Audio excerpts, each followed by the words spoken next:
Hi everyone, and welcome back to Rudy's 1/6 World for another First Thoughts breaking news video. And today we'll be taking a quick look at not one, but two figures from Hot Toys, and those are Jake Sully and Neytiri from Avatar: The Way of Water. Now, Hot Toys had teased Jake before New Year, but I think it's a welcome surprise to also get the Neytiri announcement. For those of us that were collecting and have the original Jake Sully from the first movie, the fact that Hot Toys didn't produce Neytiri was one of the biggest issues, so it's nice to get both protagonists here.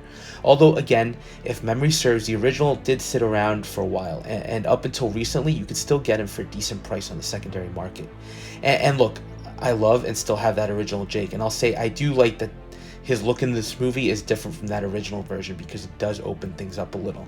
And hopefully these sell well because, again, going back to that original one, he did sit around for a while. I personally am happy with him, so hopefully those of you that have him are too.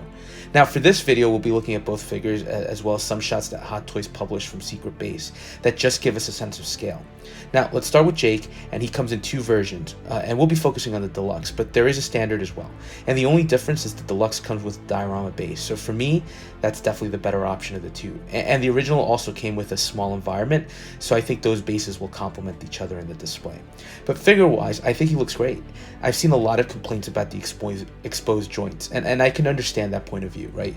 They are a little bit of an eyesore for some of us collectors.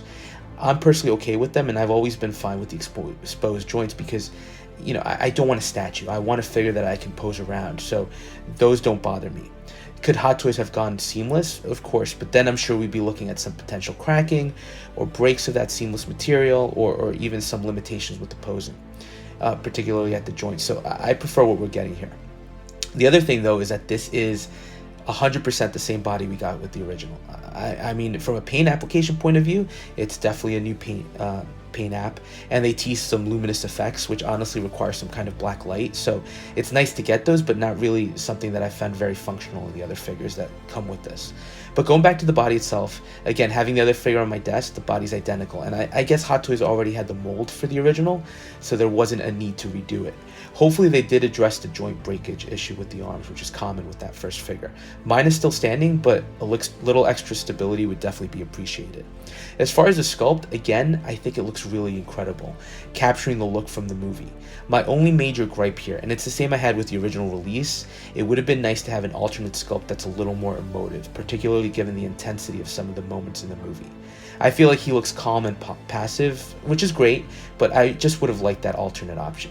Detail on the hair also looks great, and this time around it looks like it's completely sculpted, and there's a lot of great detail work. But I will tell you this, I do love sculpted over rooted most times, but the original Jake figure was one of the few exceptions to that rule because Hot Toys had so much detail on the braids and had some feathers and beads.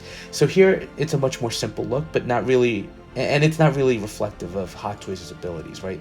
It's definitely more the decisions that were made for his appearance in the movie. I do like the harness he comes with as well, fits him well and has that extra ammo pack. Or the extra ammo packs, and I like the rifle since it's got a blend of very modern, but the stock also has some Na'vi detail work. So overall, I think it's a great figure, and for the deluxe, the diorama environment based on the aquatic theme of the movie looks incredible, and with the light up features, it should really shine. Add to that it's USB powered, and it's another nice touch to avoid the issues with the batteries and the like. Now, I'll talk about the creatures at the end after we look at Neytiri, because I think that was an interesting choice for Hot Toys to include with the promo shots. But Neytiri looks incredible, and I love that we're finally getting a version of her. Like the Jake figure, she's got a fully exposed joints, and again, same reaction for me. I can understand some of the issues and concerns collectors are raising, so I'm not dismissing them. Just saying that for me personally, I don't mind it. She also comes in the standard and deluxe with the same key difference being the environmental diorama base. Now here, I do think her body is definitely new. She's a little smaller in scale than Jake and more slender, so I definitely think, again, it's a new mold. And I appreciate that Hot Toys worked to get the differences right. Jake Sully's body is an avatar created with blended Na'vi and human DNA, while Neytiri is a Na'vi, so I love the details that they captured for her hands and her feet, showing the fewer digits and the more elongated digits. Turning to the sculpt, I also really like her eyes. They're again different than Jake's, almost bigger, and they look incredible with the detail and paint apps. And just like Jake, her sculpt is so well detailed, including the sculpted hair, which does have much more intricacy than Jake. So overall, I think it's a great job. When it comes to recreating sculpts for fully digital characters, I often find the likeness is almost always 100% there, so Hot Toys knocked them out of the park again. Only thing I wish, again, with this figure, was that it included that alternate sculpt that had a little more emotive look and a little more, maybe, aggressiveness or intensity. But look, we're getting a Neytiri, so not a deal breaker for me.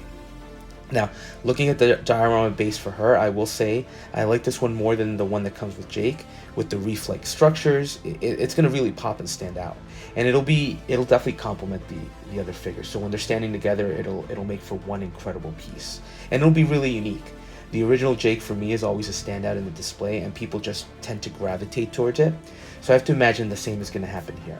My one complaint regarding the accessories is the bow. I think other people have already mentioned it, but the bow seems to be undersized from the movie. Not sure if it's perspective on the promo shots, but I think it's pretty noticeable, and hopefully it's something that Hot Toys fixes for the final release. And they've been doing that a lot, so fingers crossed. Now, I do have to talk about the creatures on display. And at Secret Base, they're even showcasing the figures riding the animals. Now, with the Secret Base announcement, they mentioned these were sculpted to create a beautiful diorama display, and it works. I think some of the poses on the promo shots look a little strange and awkward, but with them fully posed at Secret Base, they actually look pretty good. Having said that, I'm pretty sure these are just display pieces for Hot Toys. Looking at the scale with the display, they're massive, and I don't even know if a Magic case would fit those. They look stunning, and the display is jaw-dropping, but where would you put them, and how expensive would they be? My guess would be if Hot Toys were crazy enough to release these, they would almost be statue-like pieces like the Blurg from The Mandalorian. But I'm guessing it's a pretty safe bet that these aren't getting released, although who knows with Hot Toys. So overall, I'm excited for these two and will 100% be ordering them. Jake is different enough from the original release to make him worth picking up, and Neytiri just looks great and was a key missed opportunity for Hot Toys on that first go-around, so I'll be happy to add her. There are some minor nitpicks here and there, but I'm excited to get these in hand, and hopefully they aren't the last ones we get. In particular, I'm hoping for Quaritch.